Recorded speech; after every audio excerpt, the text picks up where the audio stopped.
Authorities have just apprehended 8 suspected terrorists with ISIS ties in 3 major U.S. cities. Now, this is extremely important because here in 2024, we are anticipating the biggest election we have ever had. This presidential election on November 5th, 2024, is going to have huge consequences. This is why we are now anticipating that there will be a major attack or attempted attack here on the U.S. right before the election. So, I want to break down what just went on today, where these terrorists or suspected terrorists were picked up from, and how this all went down. So, make sure you stick around and watch this entire video, and I'll explain exactly what is going on. But all I ask is one thing. It takes 2 seconds. Go ahead, hit that like button if you enjoy these daily updates. And now, let's begin.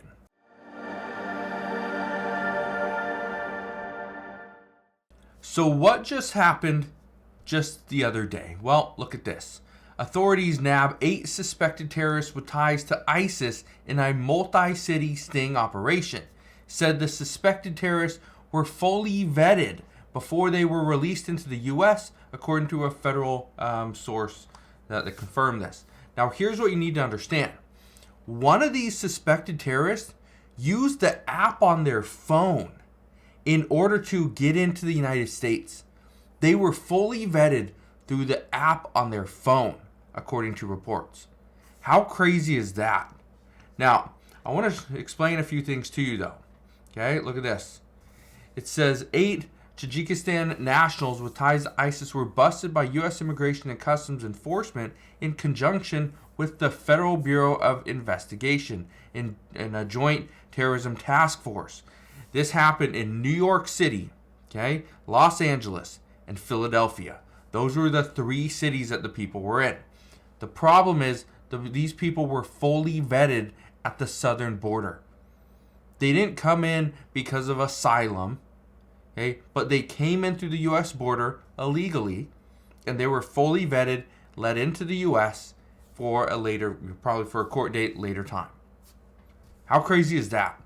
Well, listen to this. I want to play this clip for you. The suspects are from Tajikistan, a landlocked country in Central Asia. It borders Afghanistan to the south and China to the east. Recall the main suspects in the terrorist attack on the concert hall in Moscow that killed 145 people back in March were also from Tajikistan.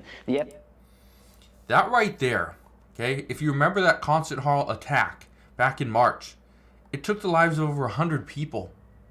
And that is the concern. Are we getting close to the point where now there's a potential attack on the U.S., on us?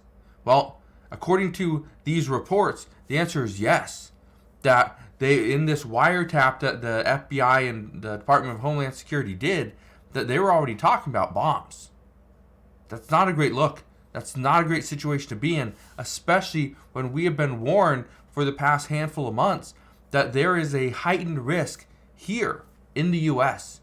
We've heard about this multiple times. The FBI director, Christopher Wray, has come out and said this multiple times, that we need to be on high alert. If we see something, say something, because at this time, there are multiple threats all over the U.S. Let's keep listening. FBI and DHS said in a statement to Fox, quote, "The individuals arrested are detained in ICE custody pending removal proceedings. As the FBI and DHS have recently described in public and partner bulletins, the U.S. has been in a heightened threat environment. The FBI and DHS will continue working around the clock with our partners to identify, investigate, and disrupt potential threats to national security." The suspected terrorists were arrested in Los Angeles and across the country in New York and Philadelphia in recent days. According to the New York Post, who broke the story, quote, "Part of the investigation featured a wiretap which revealed one of the now arrested individuals was talking about bombs. Remember the Boston Marathon bombing? I'm afraid something like that might happen again or worse." Now, so that's where we're at. Something like that. Something like the Boston Marathon bombing. That would be devastating. But here's why it is concerning at this point in time. Again, comes down to timing. There were just 8 ISIS-linked terrorists that were apprehended. Great. How many more are in the US? How many more want to make their mark on a campaign rally? Because that's where we're getting to. We're getting to the rallies. Former President Donald Trump just did one in Las Vegas. Where's his next one? Where's President Biden going to go? Right? We're going to see these rallies. And that's the concern, is they're going to target one of these main figures. I don't know what's going to happen next. But all I can tell you is, yes, the FBI and Department of Homeland Security are deeply concerned. Just listen to the FBI Director Christopher Wray talk. This was just last week. Listen to this. We've seen the threat from foreign terrorists rise to a whole nother level. On top of that, increasingly concerning is the potential for a coordinated attack here in the homeland, not unlike the ISIS-K attack we saw at the Russia concert hall back in March. So just like you're saying, okay, we could see a coordinated attack here on the U.S. homeland. That's a concern. And I wanted to bring this to your attention because a lot of people think that there's nothing that's going to happen to the United States.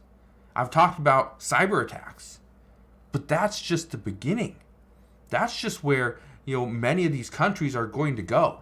You think China wants to have a physical attack on the United States? No. A cyber attack would still harm the U.S., but in a different way. You think Russia wants to send soldiers over here and have a battle here on U.S. soil? No. The likelihood of Russia and China attacking the United States is going to happen with a cyber attack, at least according to FBI, Department of Homeland Security, and other authorities. So the people that want to harm the United States physically, these are coming from other countries, right? Kazakhstan's one of them. Okay? Iran, another one. So again, I can tell you this, till I'm blue in the face, but that's the situation we're currently in. But with all that said, what does this mean moving forward? Well, here's what I can tell you. Right now, the FBI, Department of Homeland Security, they're asking the Biden administration to protect the United States, to shut down the border, to make sure that the border is safe. It's not just going to take, a couple policy changes. It's going to take some additional funding. It's going to take a lot. But I don't know if anything happens, at least not before this upcoming election. Now, yes, President Biden did sign an executive order. However, based off of what we are currently hearing, the past few days that this executive order have actually been, enacted, it's been worse. The border has been worse. Not better, it's been worse.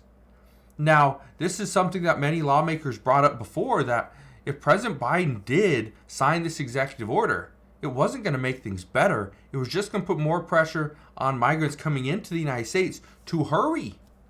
Just hurry. Be one of the first 2,500 across the border because you don't want it to be shut down. But then we started to get an actual bulletin that was given to border and protect agents that if people are coming from this list of countries, well, they are exempt. You do not stop them. You let them go through. That's a problem. If a handful of people are exempt and so they are not counted towards that 2,500 limit. So again, we're going to see what happens. The concern, though, is that there's too many people coming into the United States.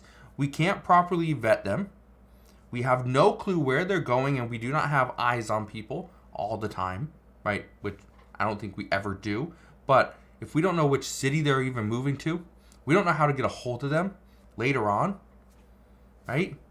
Then what do? We just let them jump into the country and hope that nothing bad happens?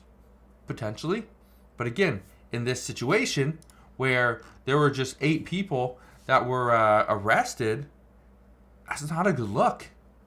And that is highly concerning. So we'll see what happens moving forward. But as of today, that is what we know. So again, thank you guys for watching. Consider subscribing, and I'll see you guys on the next one.